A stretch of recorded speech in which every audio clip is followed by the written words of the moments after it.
Hello বন্ধুরা, আমি চয়ন। আপনারা দেখছেন ইউটিউব চ্যানেল অ্যাকিউরেট ট্রেড। এই অ্যাকিউরেট ট্রেড চ্যানেলটি আপনারা জানেন এটি প্রথমে অন্য একটি নাম ছিল।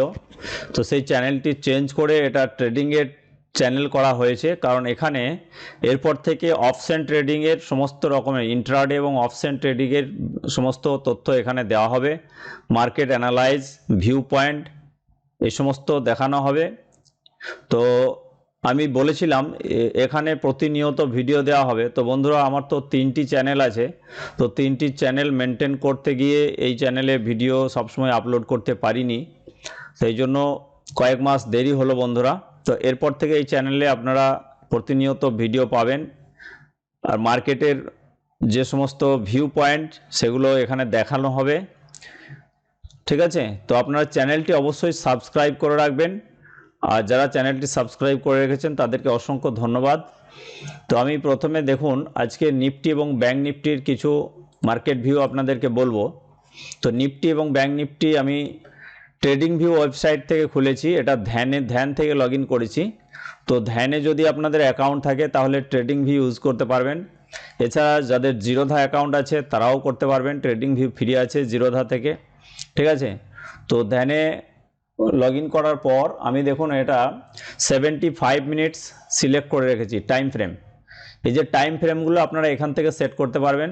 ঠিক আছে, টাইম ফ্রেমের জন্য এখানে দেখতে পাচ্ছেন এই যে টাইম ফ্রেমের বিভিন্ন সময়সূচি দেওয়া আছে, আপনারা এখান থেকে টাইম ফ্রেমগুলো অ্যাড করতে পারবেন। তো এখান থেকে আমি আমার যে সমস্ত টাইম ফ্রেমগুলো দরকার সেগুলো আমি এখানে করে রেখেছি। তো 75 minutes, 125 minutes daily time frame. ঠিক আছে, ডেলি টাইম ফ্রেমের ক্ষেত্রে দেখুন EMA 20 যেটা আছে সেটা আমার সেট করা আছে, অনলি ডেলি টাইম ফ্রেমেই দেখাবে। তো এবার আমি আগামীকাল মার্কেটের জন্য কি হতে পারে এবং যে জোন অর্থাৎ ইনস্টিটিউশন জোন, আপনারা জানেন যে টোটাল শেয়ার মার্কেটটা কন্ট্রোলিং ক্ষমতা বেশিরভাগটাই আছে ইনস্টিটিউশনের উপর। তো ইনস্টিটিউশন চাইলে মার্কেটকে নামাতে ওঠাতে পারে, আমাদের মতো রিটেল ছোট ট্রেডাররা কখনোই মার্কেটের ওঠানামা করাতে পারে না। তো ইনস্টিটিউশন জোন আমাদেরকে প্রথমে খুঁজে বের করতে হবে, এবং ইনস্টিটিউশন যেখানে বাই করবে সেখানে আমাদেরকে বাই করতে হবে, ইনস্টিটিউশন যেখানে সেল করবে সেখানে আমাদেরকে সেল করতে হবে। তো ইনস্টিটিউশন যে এরিয়াটা, সেই ইনস্টিটিউশন এরিয়া খুঁজে কিভাবে বার করবেন। তো ইনস্টিটিউশনের জোন সিলেক্ট করার জন্য আপনাদেরকে টাইম ফ্রেম বাছতে হবে, 75 মিনিটস, 125 মিনিটস অথবা ডেলি টাইম ফ্রেম। 3টে টাইম ফ্রেম কেন? 75 মিনিটসে যদি আপনারা জোন না পান তাহলে 125 মিনিটসে দেখতে হবে, সেখানে যদি জোন না পান তাহলে ডেলি টাইম ফ্রেমে দেখতে হবে ম্যাক্সিমাম। ইন্ট্রাডে ট্রেডিংয়ের ক্ষেত্রে বা অপশন ট্রেডিংয়ের ক্ষেত্রে ম্যাক্সিমাম টাইম ফ্রেম হচ্ছে ডেলি। ঠিক আছে, আর মিনিমাম হচ্ছে আপনার 75 মিনিটস জোন ড্র করার ক্ষেত্রে, এবং ট্রেড এক্সিকিউটের ক্ষেত্রে 10 মিনিট অথবা 15 মিনিটের টাইম ফ্রেমকে ইউজ করা হয়, কখনো কখনো 5 মিনিট, 3 মিনিট, 1 মিনিটও ইউজ করা হয়। তো নিফটি এবং ব্যাঙ্ক নিফটির প্রেডিকশন আমি এখান থেকে দেবো। অন্যান্য যে সমস্ত ইন্ডেক্স আছে আপনারা জানেন, ফিন নিফটি বা সেন্সেক্স, এগুলো আমি অতটা আপডেট দেবো না, মাঝে মাঝে হয়তো দিতে পারি। তো নিফটি ব্যাঙ্ক নিফটিটাই প্রধান। তো এখান থেকে ট্রেড করে আপনারা চাইলে, যদি আপনারা ঠিকঠাক শিক্ষা গ্রহণ করে থাকেন তাহলে আপনারা অবশ্যই প্রফিট করতে পারবেন। তো 75 মিনিটসে আমি নিফটি ব্যাঙ্ক প্রথমে ওপেন করেছি। এবার এখান থেকে আমি খুঁজে নেব বাইং জোন, অর্থাৎ ইনস্টিটিউশনের বাইং জোন কোনটা আছে। তো ইনস্টিটিউশনের বাইং জোন হচ্ছে এটা, দেখতে পাচ্ছেন 4টে আপনার বেস ক্যান্ডেল আছে, এটা র্যালি 1 2 3 4 বেস ক্যান্ডেল, তারপর র্যালি। তো এটা হচ্ছে ইনস্টিটিউশনের বাইং জোন। এবার ইনস্টিটিউশনের বাইং জোনটা কিভাবে আমি ড্র করব, এখান থেকে এই অপশানে যাব, তারপর প্রাইস রেঞ্জ যে অপশানটা আছে এখানে ক্লিক করব। এটা সেটিং করতে হয়, তো সেটিং কিভাবে করবেন সেগুলো আপনাদেরকে পরের ভিডিওতে দেখাবো, ট্রেডিং ভিউ ওয়েবসাইট থেকে কিভাবে আপনারা সেটিং করবেন এগুলো। তো এরপর আমরা এই বেস ক্যান্ডেলের একদম হায়েস্ট যে বডি সেখানে ক্লিক করলাম, এবং লোয়েস্ট যে উইক সেখানে ক্লিক করব। তো লোয়েস্ট উইকে ক্লিক করলাম। লোয়েস্ট উইকে ক্লিক করার পর দেখা যাচ্ছে মার্কেট কিন্তু ক্লোজ দিয়ে দিয়েছে, লোয়েস্ট উইকের নিচে মার্কেট ক্লোজ দিয়েছিল, 75 মিনিটসের ক্যান্ডেলই ক্লোজ দিয়েছে। এই যে লাল ক্যান্ডেলটা দেখতে পাচ্ছেন সেটা কিন্তু এই যে গ্রিন পোর্শনটা আমি মার্কিং করলাম তার নিচে ক্লোজ দিয়েছে, তার মানে এই যে জোন, এই জোনটা ব্রেকআউট হয়ে গেছে, ভায়োলেট হয়ে গেছে, এই জোনটার আর কোনো ভ্যালু নেই, তাহলে এটা আমার ড্র করা চলবে না। তাহলে এখন কোনটা বেঁচে রইলো? এখন বেঁচে রইলো এই যে দেখতে পাচ্ছেন র্যালি টু বেস ক্যান্ডেল তারপর র্যালি, এই অপশানটা আমার বেঁচে রইলো। তো আমি পুনরায় আবার প্রাইস রেঞ্জে গেলাম, তারপর হায়েস্ট বডি নিলাম এখান থেকে বেস ক্যান্ডেলের, এবং হায়েস্ট লোয়েস্ট যে উইক আছে বেস ক্যান্ডেলের সেখানে নিলাম। তো এগুলো প্রাইস অ্যাকশনের মধ্যে পড়ে, এটা সুপার অ্যাডভান্স প্রাইস অ্যাকশনের মধ্যে এই যে জোন ড্র করার ব্যাপারটা এটা পড়ে। এটার জন্য আলাদাভাবে ট্রেনিং করতে হবে সুপার অ্যাডভান্স প্রাইস অ্যাকশন। তো এগুলো আপনাদেরকে ট্রেনিং যখন করবেন তখন শিখিয়ে দেওয়া হবে। তো এই জোনটা আমি ড্র করলাম, এরপর এটা আমি কত মিনিটে করলাম? 75 মিনিটসে। তো 75 মিনিটসের ডিমান্ড জোন এখানে আমার সেট করাই আছে, জাস্ট আমি এখানে এটা লিখে দিলাম 75 মিনিটসের ডিমান্ড জোন। এবার সাপ্লাই জোন আমাকে সিলেক্ট করতে হবে। তো 125 মিনিটসে যাচ্ছি, 125 মিনিটসে কোনো সাপ্লাই জোন নেই। ডেলি টাইম ফ্রেমে দেখে নেবো, ডেলি টাইম ফ্রেমেও কোনো সাপ্লাই জোন নেই। তো এই মুহূর্তে ব্যাঙ্ক নিফটির সাপ্লাই জোন পাওয়া যাচ্ছে না, ঠিক আছে। তো আবার 75 মিনিটসে এলাম, 75 মিনিটসে দেখবো আর কোনো ডিমান্ড জোন আছে কিনা। তো ডিমান্ড জোন এবং সাপ্লাই জোন এই দুটি আমাদেরকে চিহ্নিত করতে হবে। এই তো একটা ডিমান্ড জোন পাওয়া যাচ্ছে, drop, single base candle, rally. তো এখানে প্রাইস রেঞ্জ আবার আমি সিলেক্ট করে নিলাম, যেহেতু এই বেস ক্যান্ডেলের বডি একদমই ছোট তাই আমি উইক টু উইক এটা ড্র করব। এখান থেকে হায়েস্ট বডির থেকে কিছুটা উপরে নিলাম এবং লোয়েস্ট উইক যেটা আছে সেই লোয়েস্ট উইক পর্যন্ত এটা সেট করে দিলাম 75 মিনিটসের এখানে ডিমান্ড জোন এটা। তো 75 মিনিটসের ডিমান্ড জোন ড্র করে দিলাম। এরপর এটাকে আমরা এখানে সেভ করে দেবো ধ্যান লেআউটে, তাহলে আমার যে মার্কিং করা জোনটা রইলো এটা আমার থেকে যাবে, এটা ডিলিট হবে না, ঠিক আছে। তো এ গেল ব্যাঙ্ক নিফটির ক্ষেত্রে জোন ড্র করা হয়ে গেল আগামীকালের জন্য। আজকে আপনারা দেখতে পাচ্ছেন 2 মে, আগামীকাল 3 মে মার্কেট কাল ওপেন থাকবে। তো কালকের জন্য জোন ড্র করলাম। এরপর নিফটিতে আমি যাব, তো নিফটির জন্য জোন ড্র করছি।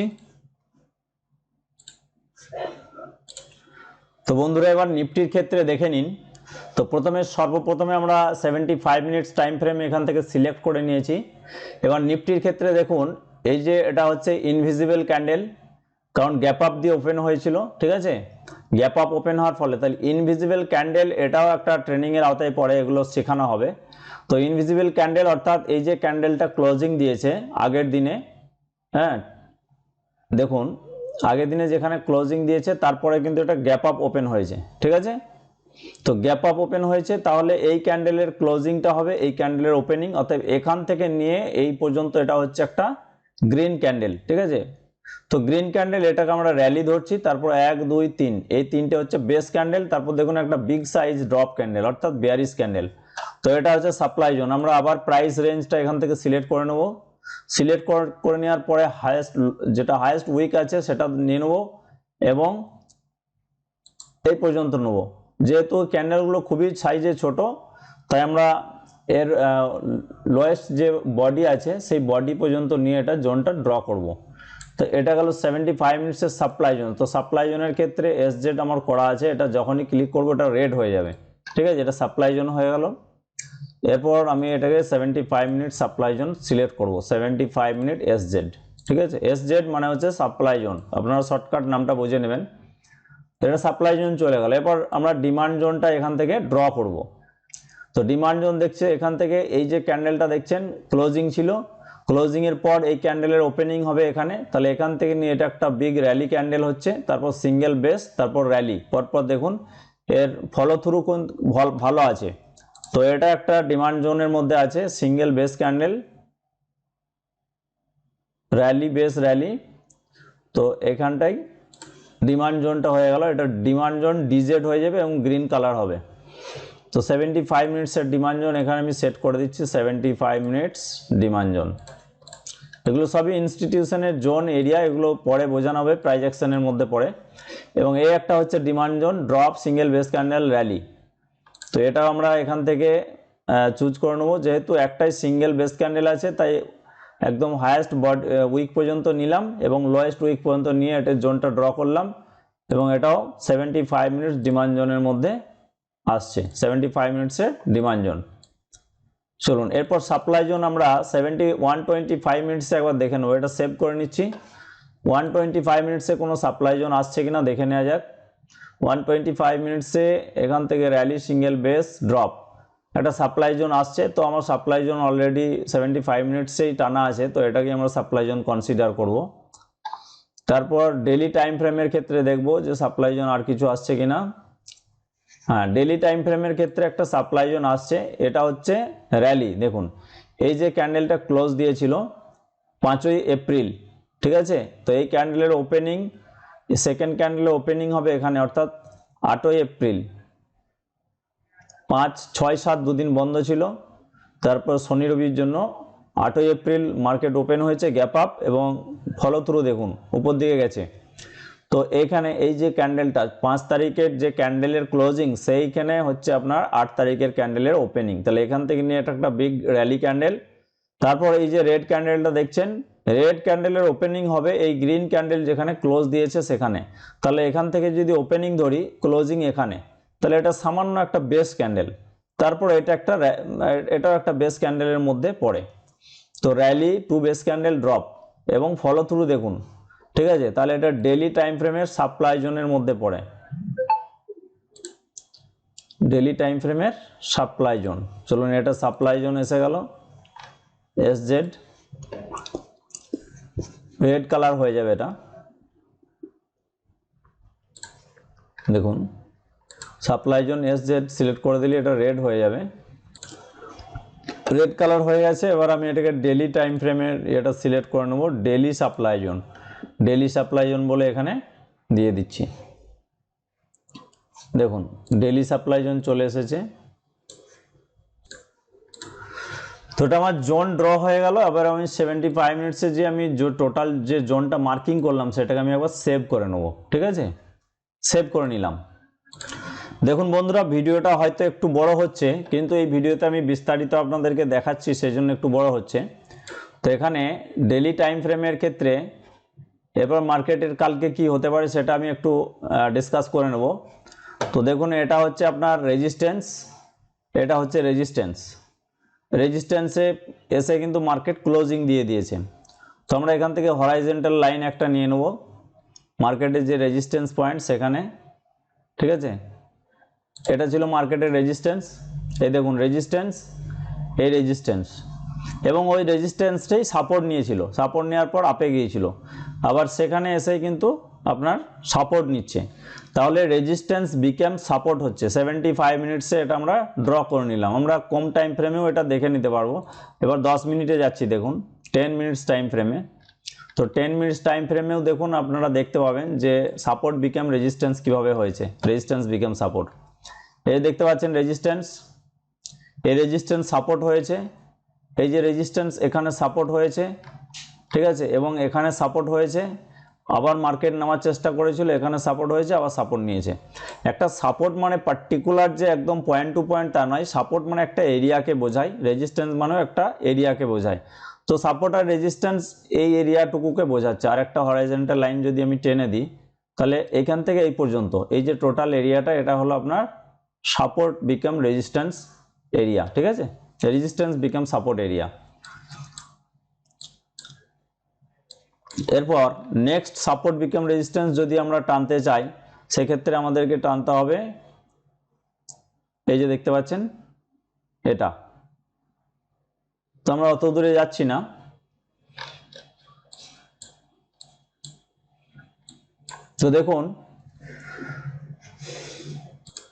তো দেখুন মঙ্গলবার মার্কেট ওপেন ছিল, বুধবার ছুটি ছিল মহারাষ্ট্র ডের জন্য, আজকে বৃহস্পতিবার মার্কেট আবার চালু হয়েছিল। তো মার্কেট কিন্তু একটা রেঞ্জের মধ্যে আজকে ফেসেছিল, অর্থাৎ সাইডওয়েজ। আমরা ডেলি টাইম ফ্রেমে যদি দেখি, তো আজকের ক্যান্ডেলটা দেখুন খুব বেশি বড় নয়, উপর দিকে কিছুটা গিয়ে আবার নেমে আসছে, ঠিক আছে। তো এটাকে সাইডওয়েজ টাইপের মার্কেট বলা যেতে পারে, একটা নির্দিষ্ট জোনের মধ্যে মার্কেট ফেসে আছে, দেখতে পাচ্ছেন এই রেঞ্জ থেকে নিয়ে এই রেঞ্জ পর্যন্ত। তো এটা ফেসে থাকার কারণটা আপনারা এবার জেনে নিন, মার্কেট এই রেঞ্জের মধ্যে কেন ফেসে আছে। মার্কেট এই রেঞ্জের মধ্যে ফেসে থাকার কারণ হচ্ছে এটা কন্টিনিউয়াসলি মঙ্গলবার দিন হল্ড করেছিল, দেখতে পাচ্ছেন কন্টিনিউয়াসলি এখানে হল্ড করেছিল। তাহলে এটা ছিল ওর সাপোর্ট পয়েন্ট, ঠিক আছে।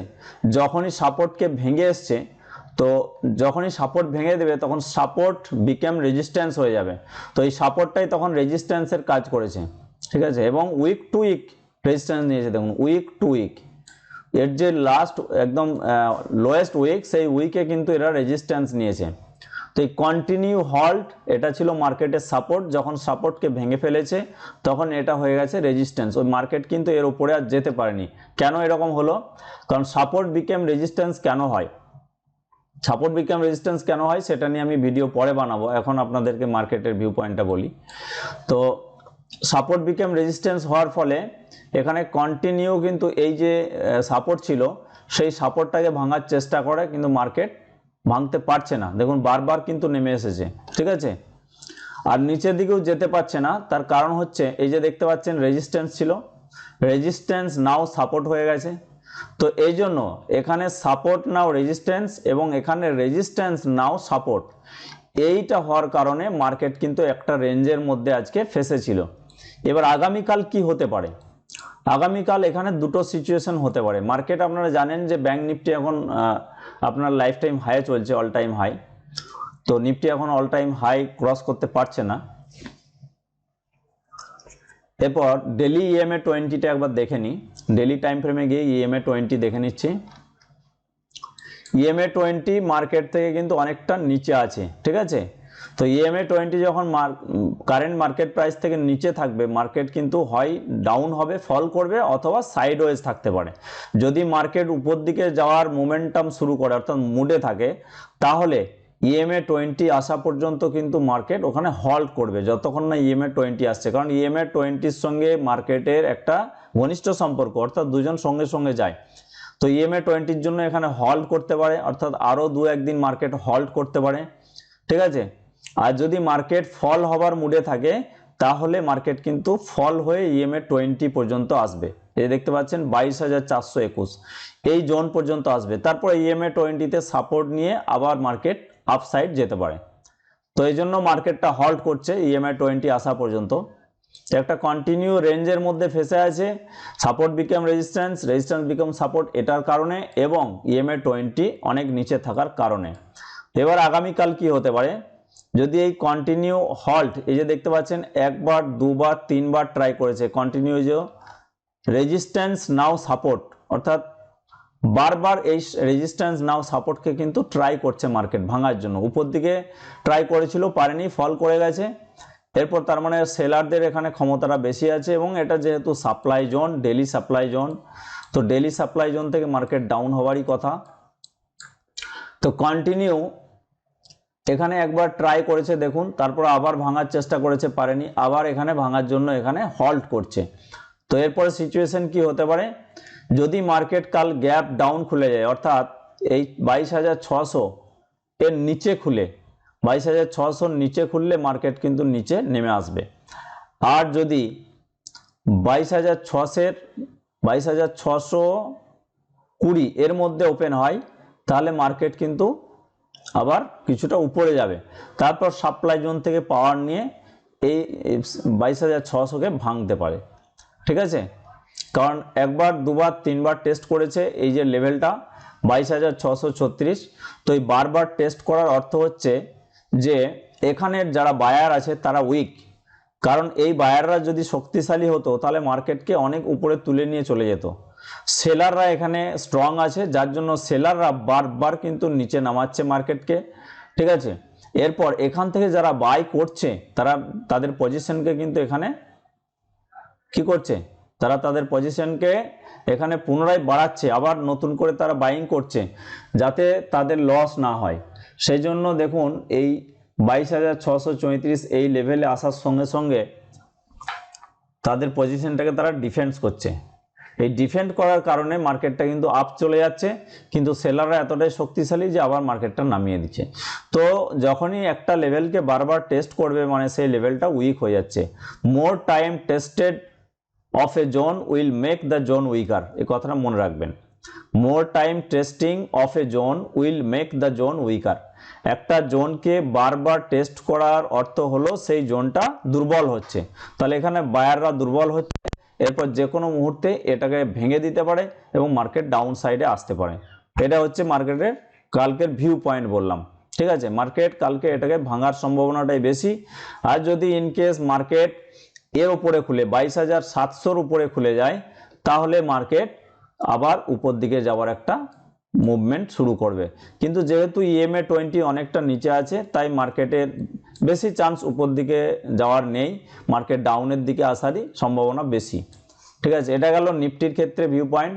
এবার ব্যাঙ্ক নিফটির ভিউ পয়েন্ট আপনাদেরকে বলে দিই। ব্যাঙ্ক নিফটি এখন লাইফ টাইম হাই চলছে, আপনারা জানেন। ডেলি টাইম ফ্রেমে আপনাদেরকে দেখিয়ে দিই একবার।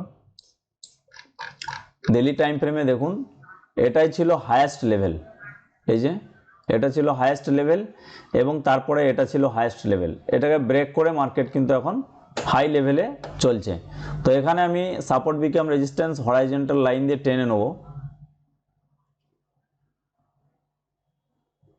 এখানটাতে আমি লাইনটা টানলাম ডেলি টাইম ফ্রেমের ক্ষেত্রে। এই যে রেজিস্ট্যান্স ছিল, এই যে এখানেও রেজিস্ট্যান্স নিয়েছে, ঠিক আছে, তারপর রেজিস্ট্যান্সটাকে ব্রেক করেছে। এরপর রেজিস্ট্যান্সটাকে ব্রেক করার অর্থ কি? এই যে রেজিস্ট্যান্স ছিল, এই রেজিস্ট্যান্সটাকে প্রথমে ব্রেক করে একদম সোজা নিচে এসেছিল, মানে এখান থেকে প্রচুর পরিমাণে সেল হয়েছে। তারপর বায়াররা আবার অ্যাগ্রেসিভ হওয়ার কারণে মার্কেটটা আবার আপসাইড চলে গেছে। এরপর এখানে সিচুয়েশনটা কি দাঁড়াবে? সিচুয়েশন এটাই হবে যে এই যে রেজিস্ট্যান্স থেকে যারা সেল করেছিল, ঠিক আছে, আমি অত দূরে যাচ্ছি না, অতদিন পর্যন্ত এরা পজিশন হোল্ড করবে না, আমি রিসেন্ট ধরছি। এখান থেকে যারা পজিশনটা নিয়েছে, যারা সেল করেছিল, তারা ফেসে গেছে। কারণ কি, এই যখনই এই লেভেলটাকে অর্থাৎ 48,665 লেভেলকে ব্রেক করে গেছে মার্কেট, তখন এখান থেকে যারা সেল করেছিল তারা ফেসে গেছে। এরপর এরা কি করবে? এরা চাইছে যে একবার আমাদের নো প্রফিট নো লসের জোনে একবার এসো, অর্থাৎ 48,800 লেভেলে মার্কেট যখনই একবার আসবে, পুনরায় হিউজ পরিমাণে এক্সিট হতে থাকবে। এখান থেকে যারা পজিশন নিয়েছিল, সেল করেছিল, তারা তাদের পজিশনগুলো এক্সিট করতে শুরু করবে। যখনই এক্সিট করতে শুরু করবে, অর্থাৎ যারা সেল করেছিল তাদের এক্সিট করার অর্থ হচ্ছে তাদেরকে বাই করতে হবে। তাহলে তারা বাই করবে এবং রিটেল ট্রেডাররাও বাই করবে, হিউজ পরিমাণে বাইং হবে এবং এটা ডিমান্ড জোন, ঠিক আছে, এবং EMA 20 খুব বেশি নিচে হচ্ছে না। তাহলে কি হবে? এখান থেকে মার্কেট কিন্তু আবার আপসাইড মোমেন্টাম দেবে, ঠিক আছে। তো ব্যাঙ্ক নিফটি যদি কালকে এই পজিশনে আসতে পারে, অর্থাৎ 48,700 পর্যন্ত আসতে পারে, তাহলে মার্কেট কিন্তু আবার এখান থেকে আপসাইড মোমেন্টাম দেবে। এটা ব্যাঙ্ক নিফটির ক্ষেত্রে প্রেডিকশন। চলুন এবার লো টাইম ফ্রেমে একবার চলে যাই। লোয়ার টাইম ফ্রেমে দেখে নেওয়া যাক। লোয়ার টাইম ফ্রেমের ক্ষেত্রেও দেখুন, মার্কেট কিন্তু একটা রেঞ্জের মধ্যে আজকে হল্ড করেছে। হ্যাঁ, পুরো দিন আজকে মার্কেট একটা রেঞ্জের মধ্যে হল্ড করেছে, দেখতে পাচ্ছেন। এখানে মার্কেট ওপেন হয়েছিল, ওপেন হওয়ার পর একটা পুরো দিন সাইডওয়েজ চলেছে, সম্পূর্ণ সাইডওয়েজ। ডেলি টাইম ফ্রেমের ক্যান্ডেলটা দেখলে আপনারা বুঝতে পারবেন কত ছোট, দেখতে পাচ্ছেন, সম্পূর্ণ সাইডওয়েজ। এই সাইডওয়েজের পিছনে কারণ হচ্ছে এই যে EMA 20 অনেক নিচে আছে। তো আমি কারণ বললাম কি, EMA 20 অনেক নিচে থাকলে ওরা মার্কেট যদি আপসাইডে যাবার মুভমেন্টে থাকে, তাহলে হল্ট করবে, EMA 20 আসা পর্যন্ত ওয়েট করবে। তো যতক্ষণকে EMA 20 এখানে এসে পৌঁছাবে, ততদিন মার্কেট হল্ট করবে। তারপর EMA 20 আবার এলে ওখানে সাপোর্ট নিয়ে মার্কেট আপসাইড যাবে, অথবা মার্কেট হয়তো হল্ট করার পর ফল করে EMA 20-কে ধরবে। এই সিচুয়েশন হতে পারে। তো পুরো দিন যেহেতু হল্ট করেছে এবং লাইফ টাইম হাইয়ে চলছে, তো এখানে কন্টিনিউ হল্ট করার কারণ হচ্ছে, দেখুন এটা ছিল প্রিভিয়াস ডের কন্টিনিউ, এই যে রেজিস্ট্যান্স ছিল, রেজিস্ট্যান্সের যখনই এই গ্রিন ক্যান্ডেল দিয়ে ব্রেক হয়েছে, তখন এটা সাপোর্ট হয়ে গিয়েছিল, ঠিক আছে। এই সাপোর্টটাকে যখন পুনরায় আবার রেড ক্যান্ডেলটা ব্রেক করে, তখন এটাই আবার রেজিস্ট্যান্স হয়ে গেছে, ঠিক আছে। এই রেজিস্ট্যান্সটা কিন্তু কন্টিনিউয়াসলি মার্কেট এখানে হল্ট করেছে এবং নিচের দিকে এটা হল্ট করেছে। এটার পিছনে কারণ আমি দেখিয়ে দিচ্ছি, এতটা হল্ট করার কি কারণ। হ্যাঁ, এটার কারণ হচ্ছে এই যে রেজিস্ট্যান্স আছে, এই রেজিস্ট্যান্সের কারণে মার্কেট এখানে হল্ট করেছে। তো রেজিস্ট্যান্স মানে একটা নির্দিষ্ট এরিয়া, বুঝবেন, ঠিক আছে, একটা নির্দিষ্ট পয়েন্ট নয়, কিছুটা জোন নিয়ে। তো এইখান থেকে এখান পর্যন্ত, এখানে লাইনটা আমি একটু তুলে নিচ্ছি, আর একটা লাইন দিয়ে দিচ্ছি আমি, হরাইজন্টাল লাইন। এই যে এই টোটাল এখান থেকে এইখান পর্যন্ত, অর্থাৎ 49,015 থেকে 49,132, ঠিক আছে, এটা হচ্ছে টোটাল একটা জোন, যেটা সাপোর্ট জোন। আগে ছিল এটা রেজিস্ট্যান্স জোন, এখন এটা সাপোর্ট হয়ে গেছে। তো এই সাপোর্ট লেভেলটাই কিন্তু মার্কেট কন্টিনিউ হল্ট করেছে। এবার যদি মার্কেট এই সাপোর্টটাকে ভাঙতে পারে, তাহলে মার্কেট নিচে এসে এই ডিমান্ড জোনে ঢুকবে এবং ডিমান্ড জোন থেকে পাওয়ার নিয়ে মার্কেট কিন্তু আবার আপসাইডে যাবে, ঠিক আছে। যেটা আমি বললাম ডেলি টাইম ফ্রেমের ক্ষেত্রে, যে মার্কেট কিন্তু এখানে একটা সাপোর্ট নিয়ে মার্কেট আপসাইড যাবে। তো ব্যাংক নিফটির ক্ষেত্রে ভিউ পয়েন্ট হচ্ছে বুলিশ, মার্কেট কিন্তু আপসাইডে যাওয়ার সম্ভাবনা বেশি, এবং নিফটির ক্ষেত্রে দেখা যাচ্ছে মার্কেট কিন্তু একটা বেয়ারিশের সম্ভাবনা, যদি এটা ভাঙতে পারে। আর যদি ভাঙতে না পারে তাহলে ব্যাংক নিফটির সঙ্গে সঙ্গে নিফটিও উঠতে পারে। ঠিক আছে, তো এই হচ্ছে কালকের জন্য মার্কেটের প্রেডিকশন। তো আপনারা যদি এই প্রাইস অ্যাকশনগুলো জানেন, আপনারা নিজেরাও এই সমস্ত ভিউ পয়েন্ট তৈরি করতে পারবেন। তো আগামীকাল সকালে আমি বলে দেবো মার্কেট কোথায় ওপেন হচ্ছে, গ্যাপ আপ না গ্যাপ ডাউন, কত পয়েন্টের গ্যাপ ডাউন বা কত পয়েন্টের গ্যাপ আপ, সেটা আমি বলে দেবো। সেটার জন্য আলাদা ক্যালকুলেশন আছে, সেটা কিভাবে বের করা হয় সেটাও আপনাদেরকে পরের ভিডিওতে দেখাবো। তো বন্ধুরা, যদি আপনারা শেয়ার মার্কেটের থেকে পয়সা ইনকাম করতে চান, টাকা ইনকাম করতে চান, তাহলে আপনাদের কাছে একটাই অনুরোধ, আপনারা অ্যাগ্রেসিভলি অন্যের কথায় প্ররোচিত হয়ে ট্রেড করবেন না, না জেনে না বুঝে ট্রেড করবেন না। ট্রেডিং খুবই রিস্কি জিনিস, আপনার সর্বস্ব শেষ করে দিতে পারে, আপনি একদম দেউলিয়া হয়ে যেতে পারেন। ঠিক আছে, তবে শেয়ার মার্কেট কোনো গ্যাম্বলিং নয় এবং লটারি নয়। শেয়ার মার্কেট একটা টেকনোলজি এবং একটা সায়েন্স। এই সায়েন্সটা আপনাকে বুঝতে হবে এবং এর যে টেকনিক্যাল অ্যানালাইসিস, সেই টেকনিক্যাল অ্যানালাইসটা আপনাকে বুঝতে হবে। তো এখানে অপশন চেন আছে, আপনারা জানেন অপশন চেনের রিডিংটাও করতে হবে, অ্যানালাইজটা। তো অপশন চেনের অ্যানালাইজ বিশেষ কিছু প্রয়োজন হয় না, সেটা কবে প্রয়োজন হয়, কোন ডেটে, সেটা আমি বলে দেবো। অপশন চেন কোন ডেটে দেখতে হবে। হ্যাঁ, তো এখানে জেনে বুঝে যদি ট্রেড করতে পারেন তাহলে এখান থেকে ইনকাম করাটা কোনো ফ্যাক্ট না, যে কোনো ব্যক্তি এখান থেকে ইনকাম করতে পারে এমনটা নয়। আমাদের সমাজে যেটা প্রচলিত আছে যে শেয়ার মার্কেট মানে গ্যাম্বলিং বা লটারি, এখানে আসা মাত্রই সব কিছু শেষ হয়ে যাবে, এই যে মানুষের নেগেটিভ চিন্তাভাবনা, এই চিন্তাভাবনার কারণে অনেকে লস করে বসে। ঠিক আছে, কিন্তু এটাকে যদি প্র্যাকটিক্যালি কেউ প্রফেশন হিসেবে নিয়ে থাকে, বিজনেস হিসেবে নিয়ে থাকে, তাহলে এটাকে নিয়ে চর্চা করতে হবে, অনেক পড়াশোনা করতে হবে, অনেক বই আছে, সেই সমস্ত বই আমি রিকমেন্ড করে দেবো, রেফারেন্স দেবো কোন কোন বইগুলো আপনারা ব্যবহার করবেন। তো তারপরে আপনারা ট্রেড জেনে বুঝে করবেন, অযথা কাউরির কথায় প্ররোচিত হয়ে বা ইউটিউব থেকে ভিডিও দেখে আপনারা ট্রেড নিতে যাবেন না, এবং কোনো কল প্রোভাইডারের চক্রে পড়বেন না যে আপনার ডিম্যাট অ্যাকাউন্টের আইডি পাসওয়ার্ডটা দিন এবং এত টাকা দিন, আপনাকে প্রতিদিন এত প্রফিট দেবো, আমরা এত % নেবো, এসব চক্রে যাবেন না। কোনো কল প্রোভাইডারের হোয়াটসঅ্যাপ গ্রুপে জয়েন্ট হবেন না, কারণ হচ্ছে কল প্রোভাইডারের হোয়াটসঅ্যাপ গ্রুপে জয়েন্ট হলে আপনার দায়িত্ব আপনাকে নিজেকেই নিতে হবে, তারা কিন্তু আপনার দায়িত্ব নেবে না। এই জন্য যা কিছু করবেন সম্পূর্ণ জেনে বুঝে নিজের রিস্কে, ওন রিস্কে আপনারা ট্রেড করবেন, রেসপন্সিবিলিটি আপনার নিজের থাকবে। তো বন্ধুরা, আজকের ভিডিও এখানেই শেষ করছি, অনেক বড় ভিডিও হয়ে গেছে। সকলে ভালো থাকবেন, সুস্থ থাকবেন, আর বেশি বেশি করে কমেন্ট করবেন, আপনারা কি বিষয় নিয়ে ভিডিও চান সেটা কমেন্টে জানাবেন, আমি আপনাদের জন্য সেই ভিডিওটা আপনাদেরকে দেখাবো। ঠিক আছে, তো শেয়ার মার্কেটের শুরু থেকে শেষ পর্যন্ত অনেক অনেক মানে এখানে পড়াশোনা করতে হয়, এবং শেয়ার মার্কেট নিয়ে যদি কেউ বলে যে আমি সব জানতা, তাহলে তিনি ভুল বলছেন, কারণ এই মার্কেটের সব কিছু জানা ব্যক্তি এখনো পর্যন্ত জন্ম হয়নি। ঠিক আছে, তো এখানে দীর্ঘদিন যদি আপনি থেকে থাকেন, আপনার অটোমেটিক্যালি একটা প্রাইস অ্যাকশন সম্পর্কে আইডিয়া এসে যাবে, এবং যদি ট্রেনিং নিয়ে থাকেন, টেকনিক্যাল অ্যানালাইজ আপনার জানা থাকে, তাহলে অবশ্যই এখান থেকে ট্রেড করতে পারবেন। তো বন্ধুরা, আজকে ভিডিও এখানেই, সকলে ভালো থাকবেন, সুস্থ থাকবেন।